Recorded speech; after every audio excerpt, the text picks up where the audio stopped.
Assalamualaikum warahmatullahi wabarakatuh. Halo semuanya, saya Rahma Hayati, mahasiswi ahli jenjang TLM Stika Surakarta. Dalam mata pembelajaran mata kuliah KPKNAS, saya mengambil objek yang berjudul Bertemu Pahlawan Nasional di TPU Karet Bifak bersama Komunitas Jakarta Good Guide. Yuk! Taman Pemakaman Umum Karet Bifak terletak di Jakarta Pusat dan merupakan TPU yang kedua paling luas di Jakarta. Dengan luas sekitar 162 hektar, TPU ini berisikan makam kurang lebih sekitar 48.000 makam. Di TPU ini sendiri dimakamkan beberapa pahlawan nasional Indonesia seperti Bapak Ismail Marzuki, Bapak Muhammad Husni Tamrin, Ibu Fatmawati Soekarno, Bapak Usmar Ismail, dan Bapak Kusuma Atmaja.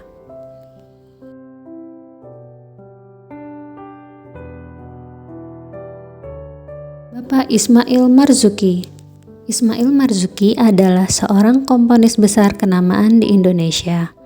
Beliau diangkat menjadi pahlawan nasional pada tanggal 5 November 2004 melalui Kepres nomor 089 tahun 2004. Namanya sekarang diabadikan sebagai suatu pusat seni di Jakarta, yaitu Taman Ismail Marzuki di kawasan Cikini, Jakarta Pusat. Dengan karyanya, beliau berkontribusi besar dalam menggelorakan perjuangan kemerdekaan Indonesia. Bapak Muhammad Husni Tamrin. Beliau lahir dan besar di Batavia.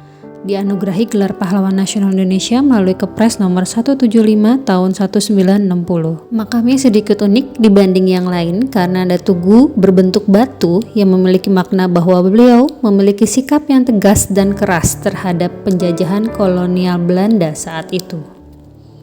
Nama beliau diabadikan sebagai salah satu jalan protokol di Jakarta pada tahun 1970. Dan pada tanggal 19 Desember 2016 atas jasa-jasanya pemerintah mengabadikan di pecahan uang kertas pecahan Rp2.000. Ibu Fatmawati Soekarno. Ibu Fatmawati adalah istri ketiga dari Presiden Indonesia pertama Soekarno. Ia menjadi ibu negara Indonesia pertama dari tahun 1945 hingga tahun 1967. Beliau dikenal akan jasanya dalam menjahit bendera pusaka Sang Saka Merah Putih yang turut dikibarkan pada saat upacara proklamasi kemerdekaan Indonesia di Jakarta pada tanggal 17 Agustus 1945. Beliau diangkat sebagai pahlawan nasional berdasarkan keputusan Presiden nomor 118 tahun 2000.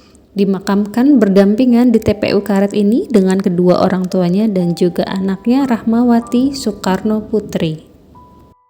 Bapak Usmar Ismail. Dikenal sebagai Bapak Perfilman Indonesia dan diangkat sebagai salah satu pahlawan nasional berdasarkan keputusan Presiden nomor 109 tahun 2021. Dengan karyanya, beliau menjadi salah satu pelopor di kancah perfilman nasional dan internasional yang membuat industri perfilman di Indonesia menjadi maju. Beliau membuat film Darah dan Doa yang dianggap sebagai film Indonesia pertama, dan kemudian hari pertama pengambilan gambarnya, yaitu tanggal 30 Maret, ditetapkan sebagai Hari Film Indonesia. Bapak Kusuma Atmaja.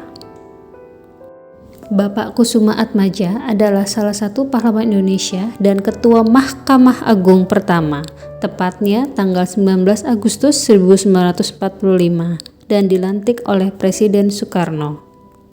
Beliau adalah Guru Besar Fakultas Hukum Universitas Gadjah Mada, Guru Besar Sekolah Tinggi Kepolisian, dan menguraikan hukum wakaf di Hindia Belanda. Atas perjuangan dan dedikasinya, pemerintah Indonesia memberikan gelar pahlawan nasional berdasarkan SK Presiden RI nomor 124 tahun 1965. Selain beberapa makam pahlawan nasional tadi, kita juga bisa melihat beberapa makam para pejuang kemerdekaan Indonesia tahun 1945 yang belum mendapatkan gelar pahlawan nasional, yang di atas makamnya diberi penanda bendera merah putih.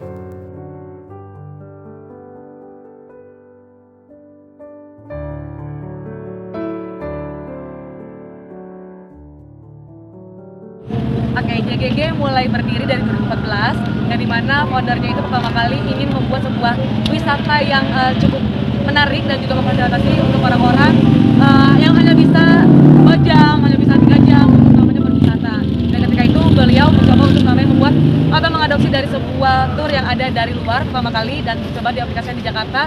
Dan kebetulan di Jakarta saat itu sudah mulai namanya perbaikan dalam trotoar ya, pedestrian. Dan akhirnya beliau mencoba untuk membuat dan ternyata berhasil, walaupun awal mulanya yang cukup menarik itu adalah para wisatawan asing. Namun lambat laun ternyata para wisatawan lokal atau orang-orang Indonesia, khususnya orang-orang yang tinggal di Jakarta maupun perantau, yang mereka mencoba untuk mencari cara untuk berlibur dengan cara yang mudah, simpel dan juga murah, dan mereka mulai ikutlah dalam tur-tur di Jakarta Good Day. Kalau untuk rute ini kenapa diselenggarakan atau ada di dalam rute?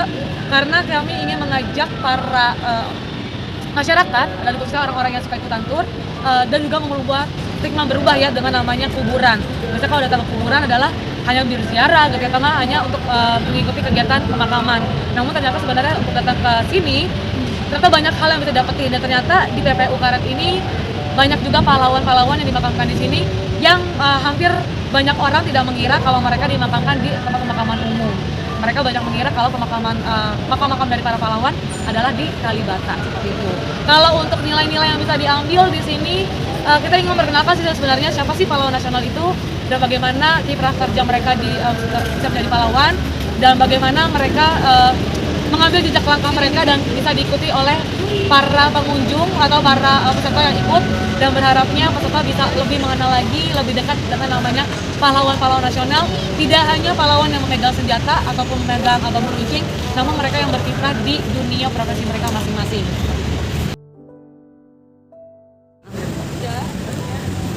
Kesan dan pesan aku ke TPU Karet ini, jadi kita ingin mengenal pahlawan yang lain juga, dan termasuk juga pahlawan mungkin kita belum kenal seperti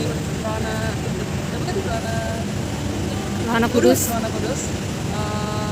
Sebagai perempuan juga bangga kalau kita lihat pahlawan perempuan juga selain anak ini kan.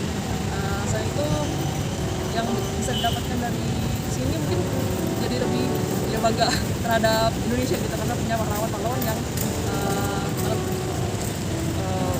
berbakti buat negara kita itu. Sebagai generasi penerus bangsa, sekiranya kita harus memiliki semangat layaknya para pejuang 45, dan rasa patriotisme dan nasionalisme wajib ditanamkan pada diri sendiri dengan berkarya sesuai dengan kemampuan di bidang kita masing-masing. Pulih lebih cepat, bangkit lebih kuat.